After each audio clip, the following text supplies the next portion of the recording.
যায়? মেরুদণ্ডহীন পুরুষ কি পুরুষ রে? ব্যাকবোনলেস পুরুষ কোথাকার। ঠিক আছে, আমার যেহেতু মেরুদণ্ড নেই, আমার সাথে সংসার করো না। একটা মেরুদণ্ডওয়ালা মানুষ খুঁজে তার সাথে সংসার করো।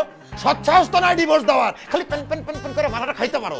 আমি প্যান প্যান প্যান প্যান করি না, ডিভোর্স দেওয়ার খুব শক্ত। হ্যাঁ অবশ্যই, থাকবো না, ডিভোর্স দাও। ডিভোর্সের পেপার থাকবো কি জন্য? প্রচুর মাথা ভেঙে সাথে সংসার করা যায়? কাবিননামা কই রাখছ? ও বাবা, কাবিননামা রেডিও আছে। গুড। মানে এই এই তুই তকারি করবা না, তুই তকারি করবা না, তুই তকারি শুনলে মাথায় রক্ত উঠে যায়। আরে তুই কি, তুই এর থেকেও যদি নিচ কিছু থাকতো তোরে আমি ওইটা রাখতাম। ব্লাডি তুই কোথাকার। এখন কি তুই ডিভোর্সটা দিতে পারবি নাকি ওই কাজটা আমার করতে হবে? অবশ্যই পারবো, 2 মিনিটের ব্যাপার, জাস্ট হাতের খেলা, টাস টাস করে দিমু, জায়গায় ডিভোর্স। শালার দাও। এই কাবিননামা 1 কোটি টাকা কে লিখছে?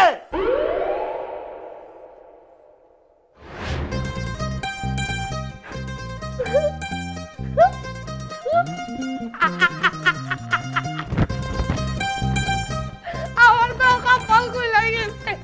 ওমা, 1 কোটি টাকা আমার তোমারে লাগবে না ভাই, তুমি জাহান্নামে যাও। আমি তোমারে 3 দিন সময় দিলাম। এই 3 দিনের মধ্যে তুমি আমার দেনমোহরের টাকা, ডিভোর্সের পেপার দিবা।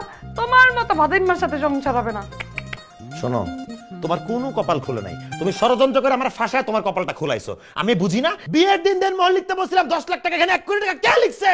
সেটা তো আমি জানি না। এটা ষড়যন্ত্র, আমাকে ফাঁসানোর চক্রান্ত চলতেছে। একদম সবগুলোর পুলিশে ধরে দিবে, বাইন্দা পিটাবে। আরে পুলিশ কেন, পুরো পুলিশ ক্যাম্প ডাকো না। আমার কাছে তো প্রমাণ আছে। এই যে কাগজটা। কি আর প্রমাণ? এই কাগজ আমি মানি না। একটা সুস্থ মানুষ সুস্থ মস্তিষ্কে কখনো 1 কোটি টাকা কাবিননামা লেখে? জীবন কি করে বাংলা সিনেমা কোটি টাকার কাবিন? জীবন আসলে কোনো বাংলা সিনেমা না, কিন্তু আমার জীবনে ঘটছে এই সিনেমা কোটি টাকার কাবিন।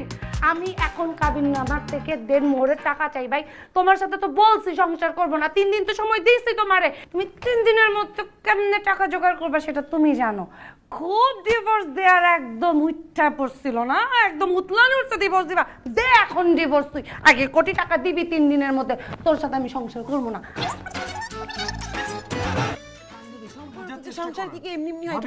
আরে ভাই বাস ভাই, আমাকে বুঝানোর কিছু নাই। আপনি আপনার গুণধর বন্ধুকে বুঝান।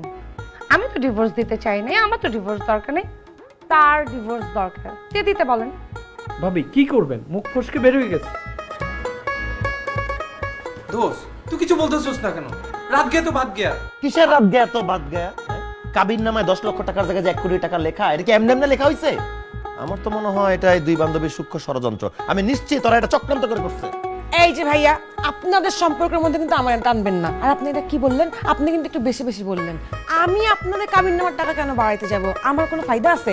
আমি কি ওই টাকাটা পাবো? কোথায় আমি আপনার হয়ে আমার বান্ধবীরে বুঝাইতেছিলাম, উল্টা আপনি আমার উপর দোষ চাপাই দিতেছেন। তুমি হলো আসল নাটের গুরু। তোমার কথা ছাড়াও 1 পা আগায় না, 1 পা পিছায় না। এই যে ভাইয়া, আপনি কিন্তু আপনাদের কথার মাঝখানে আমার আবার টানলেন। আমার বান্ধবীকে আপনার খারাপ চাই? আপনি তো একটা ভাদাইম্মা। ঘরের ভিতরে আজারিরা না বসে থেকে একটু কাজকর্ম করলেই তো এই প্রবলেম সলভ হয়ে যায়। হয় না রে, হয় না। যার হয় না 9 তার হয় না 90।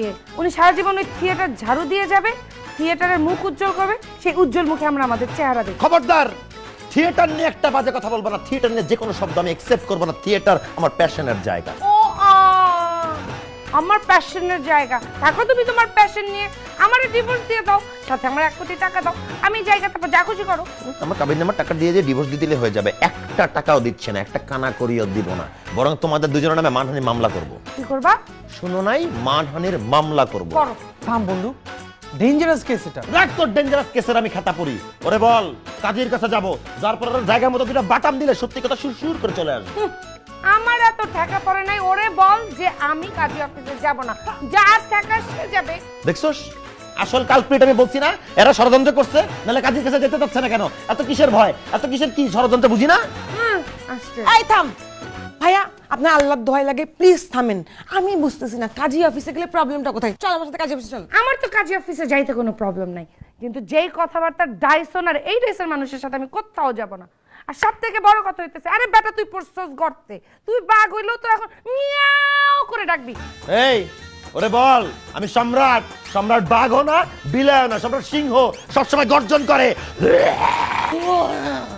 আমার জানা আছে কার দৌড় কোন পর্যন্ত। কি কত দূর জানো, কত দূর কার্য করতে, তাহলে তুমি যাচ্ছ না কেন কাজ? আরে আমি যাও না কেন তুমি?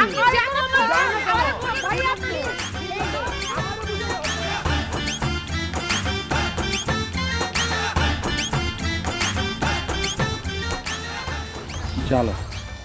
তুই খা। শোন দোস্ত, এত মাথা গরম করলে হয় না। আল্লাহ যেরকম নারী যাত্রী সুপ্রিম পাওয়ার দিয়ে পাঠাইছে, এই সরকারে কিন্তু সুপ্রিম পাওয়ারটা দিয়ে রাখছে। মনে কর যে ভাবি যদি কাগজপত্র নিয়ে একবার কোর্টে যায়, বিচার সালিশ পরে সোজা জেলে ঢুকাইব, টাকা পয়সাও যাইব, জেলের মোটা ভাতও ফ্রি। কথায় কথায় আইন মারাইস না তো, হ্যাঁ?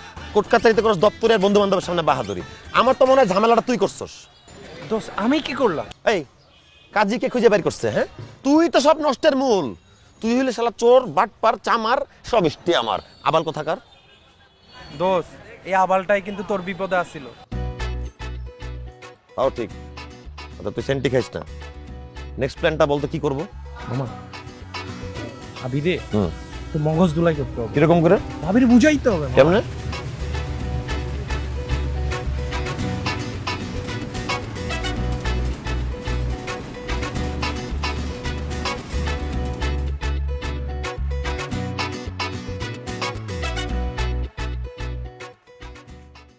দে দে, তোর আপারে মুরগি তুলে দে। 2 দিন পর বাপের বাড়ি যাবে, পরে কি খায় না খায়। আমারে দেয়া লাগবে না, তোর ভাইজান রে দে। 2 দিন পর তো টাকা জোগাড়তে গিয়ে ফকির হয়ে যাবে, তখন রাস্তায় পড়ে থাকবে। খাবার কি জোটে না জোটে কে জানে। এই আমি বলছি আমার লাগবে, ওরে দে। আরে ওটা না, ওরে দে। আরে ওরে দে। আরে ওরে দে। আরে ওরে দে। আপনার পারে খাওয়া লাগবে, আমার না নাই। আমার কি আছে?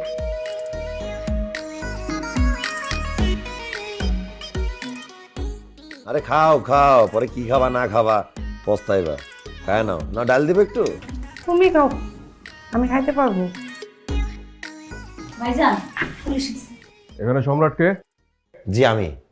আপনি থানা জিডি করেছেন আপনার ওয়াইফের বিরুদ্ধে? আমার নামে? জি আমি মানে, জি আমি করেছিলাম আর কি। আমি বলেন কি ব্ল্যাকমেল করে আপনার ওয়াইফ আপনাকে নিয়ে? ভাইজান, সে একদম অন্য লেভেলের মানুষ। সে চক্রান্ত করে সলচাতে করে আমার সাথে বিয়ে করছে। কাবির নামে 10 লক্ষ টাকা থেকে 1 কোটি টাকা লিখছে। জোর করে আমাকে ডিভোর্স দিতে চায়। কি উনি যে অভিযোগ করছেন তা কি সত্যি? আপনার কি অফিসার আপনার পাশে যে ভদ্রলোক দাঁড়ায় আছে তারে থেকে কোনো অ্যাঙ্গেল থেকে অন্ধ মনে হয়? কই না তো, উনি তো দিব্যি তাকিয়ে আছেন। তাইলে কাবিন নামায় সিগনেচার করার সময় চোখ 2টা পকেটে নিয়েছিল না চোখ 2টা অন্য কোথায় ছিল সেটা জিজ্ঞেস করেন। কোথায় ছিল জিজ্ঞেস করেন। চোখ দুটা কোথায় ছিল? সাগরের বাচ্চা থিয়েটার করে কি এসব একটা কথা ভরকে গেল, হবে কাউন্টার দে। এই কি ফুসুর ফাসুর কি?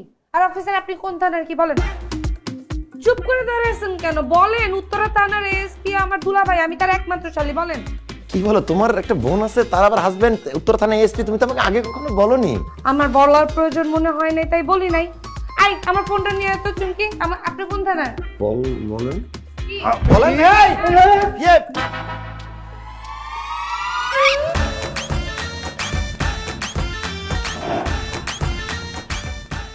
নেক্সট টাইম থেকে তোমার ওই যে থিয়েটারের বন্ধু বান্ধবরে বলবা আমার কাছ থেকে আগে যেন অ্যাক্টিংটা শিখে তারপরে যেন আমাকে থ্রেট দেয়, ঠিক আছে? তাহলে আমি ডরাবো না বাবু। চুপকি লাগবে না, ফোন ডরে পলাইছে। আচ্ছা আমার কাবিন নামার কাগজটা লাগবে, কাজীর সাথে দেখা করতে যাবো। আমি তো কোটি টাকার কাবিন তোমাকে এমনি এমনি দিব না। তার যদি হাতেই না দিতে পারে, চলো সাথে যাই, কাজীর সাথে দেখা করি, অ্যামাউন্টটা ক্লিয়ার করে যদি সবকিছু মিলে যায় তাহলে জায়গায় ডিভোর্স, ইনস্ট্যান্ট ডিভোর্স, সব মামলা খতম। শিওর তুমি? শিওর। ঠিক আছে ঠিক আছে, যাবো। মুড আসুক আগে। বললাম তো মোর আসো।